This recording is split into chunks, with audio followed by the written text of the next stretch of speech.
Hello nerds, welcome to MedExpert. If you're looking for reliable, evidence-based medical content, you're in the right place. We provide expert insights, health tips, and the latest medical updates.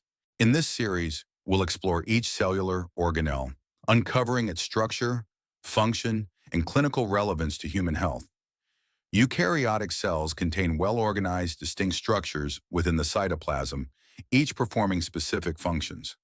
These specialized structures are known as cell organelles.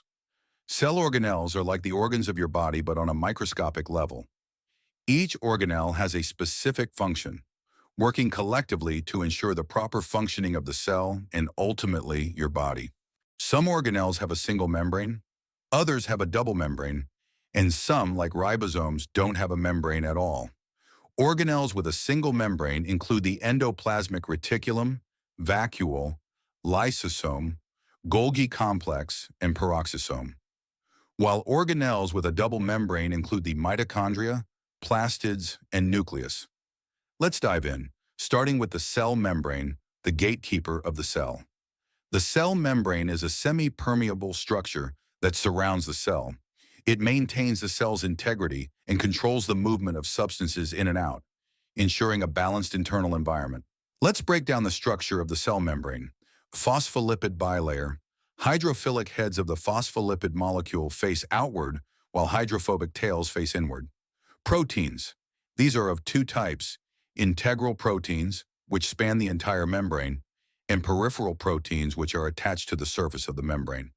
They are essential for transport, signaling, and offering structural support. Cholesterol molecules are embedded within the membrane.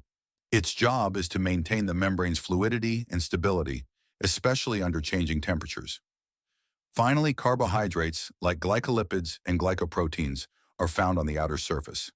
They're key players in cell recognition and signaling, enabling cells to communicate and identify one another. There are two main models that describe the structure of the cell membrane. Let's talk about the earlier unit membrane model, proposed by Robertson in 1959. It suggested that the membrane is made up of a lipid bilayer, with two layers of proteins on either side. This model presented the membrane as a more rigid and uniform structure, but it was later replaced by the more dynamic fluid mosaic model. Fluid mosaic model. This is the most widely accepted model, proposed by Singer and Nicholson in 1972. It suggests that the cell membrane is a dynamic, flexible structure made up of a phospholipid bilayer with proteins embedded in it. The fluid part refers to the lipid bilayer's ability to move and flow, allowing the membrane to be flexible and self-healing. The mosaic part refers to the patchwork of proteins, including integral proteins that span the membrane and peripheral proteins attached to the surface. This model emphasizes the membrane's ability to change shape, allowing for processes like endocytosis and exocytosis. Now let's look at the key functions of the cell membrane. Selective permeability.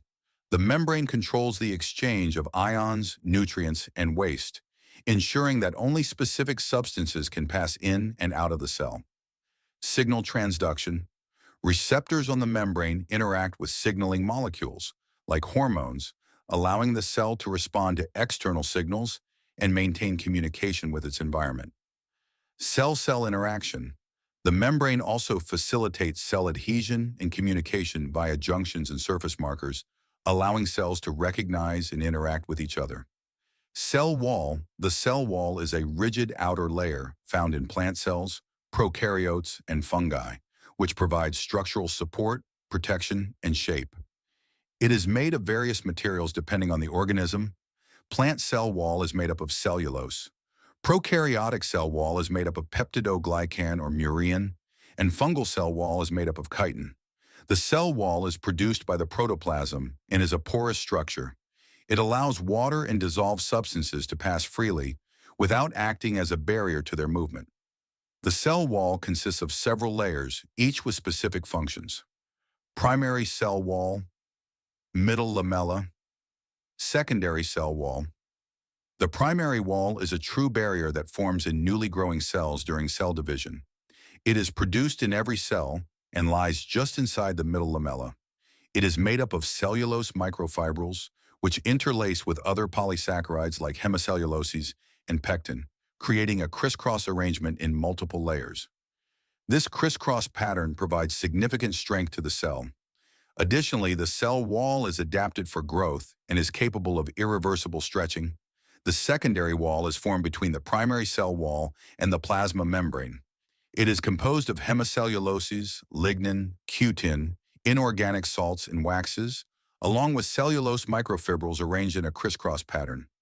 Lignin helps to cement and anchor the cellulose microfibrils together, providing rigidity to the cell.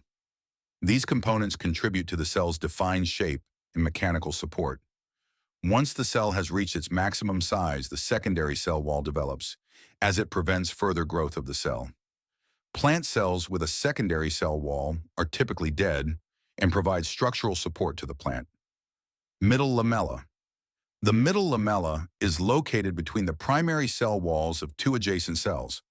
It is made up of a sticky, gel-like substance containing pectin, magnesium, and calcium salts, which help bind the cells together.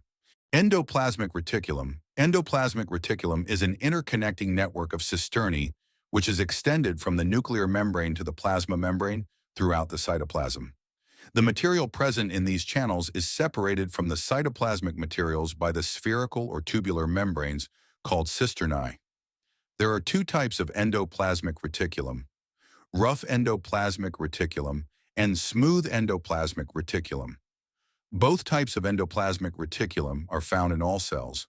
However, some cells, like skeletal muscle cells, predominantly contain smooth endoplasmic reticulum, referred to as the sarcoplasmic reticulum.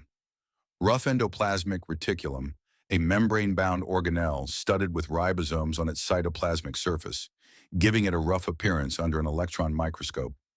It is primarily involved in the synthesis and transport of proteins.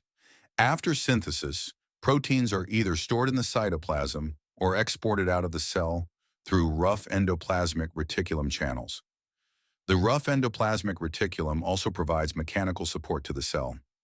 Smooth endoplasmic reticulum is continuous with the rough endoplasmic reticulum, but it lacks ribosomes, which gives it a smooth appearance.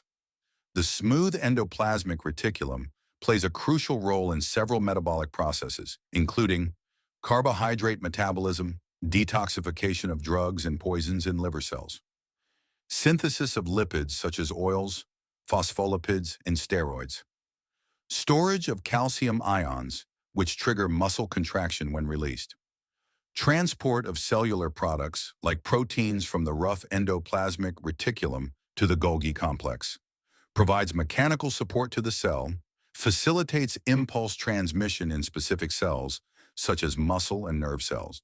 That's it for today's video. We've explored some amazing organelles, but there's so much more to uncover.